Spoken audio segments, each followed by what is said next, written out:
ఆషికా రంగనాథ్ ఒక భారతీయ నటి. ఆమె ప్రధానంగా కన్నడ చిత్రాలలో కనిపిస్తుంది. కన్నడ చిత్రం క్రేజీ బాయ్ ఆమె తొలిసారిగా నటించింది.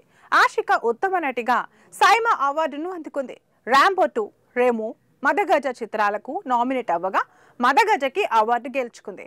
సోషల్ మీడియా యాక్టివ్ గా ఎప్పుడూ అభిమానులకు దగ్గరగా ఉంటుంది ఈ బ్యూటీ. ఇలా కొన్ని ఫోటోలను షేర్ చేయగా అవి కాస్త వైరల్ గా మారాయి. ఈ వయ్యారి అనూషా రంగనాథ్ అక్క కూడా ఉంది. ఈమె కూడా నటిగా పనిచేస్తుంది.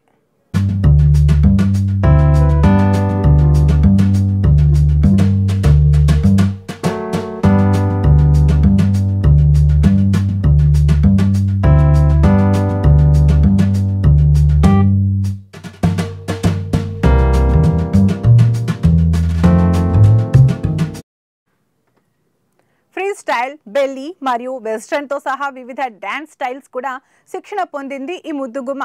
దర్శకుడు Mahesh Babu clean and clear fresh face Bengaluru పోటీలో ఆమెను చూసి క్రేజీ బాయ్ మూవీలో కథానాయికగా అవకాశం ఇచ్చారు. సైమా ద్వారా కథానాయికగా ఉత్తమ డెబ్యూ యాక్ట్రెస్ అవార్డుకు ఎంపికైంది. తర్వాత కొన్ని చిత్రాల్లో నటించింది. 2023లో అమిగోస్ చిత్రంలో హీరోయిన్ గా తెలుగు తెరకు పరిచయం అయింది. గత ఏడాది నా సామి రంగ చిత్రంలో కనిపించింది. ఈ 2 సినిమాలు ఆశించిన విజయాన్ని అందుకోలేకపోయినా తన అందంతో తెలుగు కుర్రాళ్ళ మనసు దోచేసింది ఈ బ్యూటీ. ప్రస్తుతం తెలుగు విశ్వంభరలో నటించింది.